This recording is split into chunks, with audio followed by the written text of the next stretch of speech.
श्री अनुज कुमार चौहान जी का आज के इस पावन पुनीत आयोजन के अध्यक्ष, इस क्षेत्र के युवाओं के लिए आदर्श दिशा सूचक और हमारे क्षेत्र के दैदीप्यमान नक्षत्र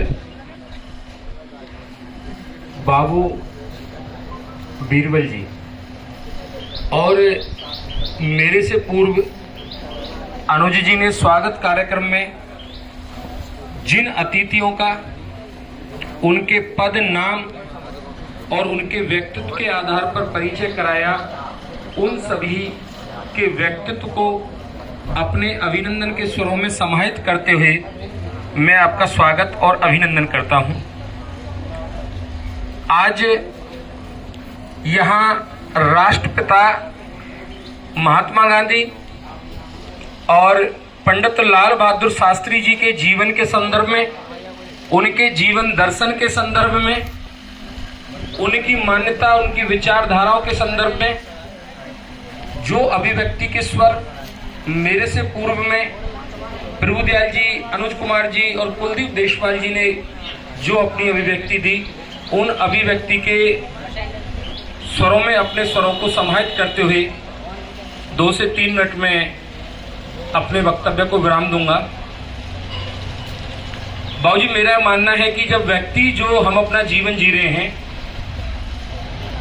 हम बहुरूपीय हैं। थोड़ा सा ये शब्द विकृत हो गया है, ये शब्द था बहुरूपिया। बहुरूपिया से अभिप्राय ये था कि जो अलग अलग प्रकार के रूप धारण करे, और हमारे समाज में एक परंपरा रही थी कि एक बहुरूपिया 6 से 7 दिन अलग अलग प्रकार के रूप धारण करके बाजार में जाता, लोगों को आनंदित करता, और आनंदित करने के बाद अंतिम दिन वो अपनी इस कलाकारी के लिए लोगों से सम्मान लेता, कोई प्रोत्साहन राशि लेता, और हम उसे शहर से स्वीकार करते थे।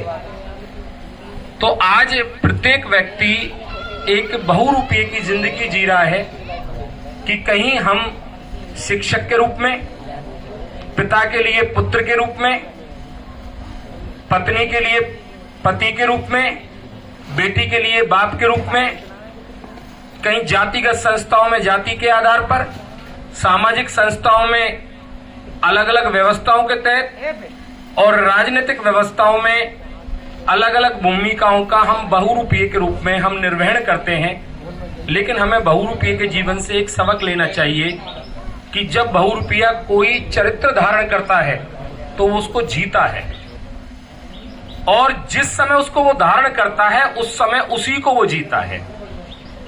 तो आज हम गांधी जयंती पे ये प्रण लें कि हम जिस चरित्र में हैं, जिस समय जिस भूमिका में हैं, उसको जीने का हम प्रयास करें। ये देखने का प्रयास ना करें कि हमारे कार्यक्रम के संदर्भ में, हमारे संदर्भ में, हमारे जीवन जीने की कला के संदर्भ में अन्य व्यक्तियों का क्या मानना है। अगर हमने उस पर विचार रखना शुरू कर दिया तो हम अपनी भूमिका का निर्वहन नहीं कर पाएंगे, और जो आलोचना है वो किसी भी अच्छे कार्य का प्रथम आशीर्वाद है। यहाँ हमारे बीच में नगर परिषद की माननीय अध्यक्ष श्रीमती इंद्रेश सौरभ जी के पति और हमारे छोटे भाई शिषपाल जी और पूर्व पार्षद श्री राजू जी का आगमन हुआ है। मैं उनका भी दयाल फाउंडेशन की ओर से हार्दिक स्वागत करता हूँ। एक छोटी सी घटना का जिक्र करते हुए, मुझे तिथि और घटना की व्यापक जानकारी नहीं है, लेकिन राष्ट्रपिता महात्मा गांधी जी को इंग्लैंड में महारानी से मिलने के लिए जाना था, और वहां का प्रोटोकॉल ये कहता था कि वहां उनसे जो भी मिलने वाला होगा वो कोट पैंट पहनेगा। और जब ये सूचना गांधी जी तक पहुंचाई गई तो उन्होंने उस बात से इनकार कर दिया। तो वो जिस वेशभूषा में थे, जो उनका चरित्र था, वो व्यक्तित्व था, महारानी ने उसका सम्मान करते हुए उसी वेशभूषा में गांधी जी से बात की। ये हमारा इतिहास कहता है। तो उस भूमिका को हम जिए। एक छोटी सी घटना का और जिक्र कपिल देशपाल जी ने तो आज बहुत अच्छी जानकारी दी। मैं आज उनके वक्तव्य से व्यक्तिगत रूप से बहुत प्रेरित हुआ हूं कि एक वियतनाम छोटा सा देश है, वियतनाम का और अमेरिका का युद्ध हुआ, लेकिन वियतनाम ने हार नहीं मानी। जब युद्ध की समाप्ति हुई तो वियतनाम के जो राष्ट्राध्यक्ष थे उनसे पत्रकारों ने पूछा कि आप ये युद्ध कैसे जीते। तो उस जो राष्ट्राध्यक्ष ने जो बात कही वो हम सबके लिए प्रेरणा की बात थी।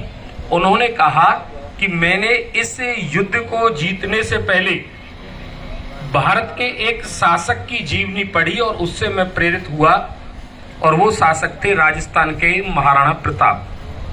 कि मैंने महाराणा प्रताप की जीवनी पढ़ी, उस जीवनी से प्रेरित हुआ और मैं अमेरिका जैसे शक्तिशाली देश के खिलाफ लड़ता रहा और हमने हार नहीं मानी। कालांतर में उनके देश के सेना से जुड़े हुए कोई अधिकारी आए तो वहां दिल्ली में उन्होंने राजघाट पर अपनी पुष्पांजलि अर्पित की और बहुत सारे महापुरुषों की वहां समाधि थी। तो उन्होंने कहा कि मुझे महाराणा प्रताप की समाधि पर भी पुष्प अर्पित करने हैं। तो सभी चौंक गए और कहने लगे कि उनकी समाधि तो राजस्थान में है। तो उन्होंने कहा कि मेरी यात्रा राजस्थान के बगैर अधूरी रहेगी।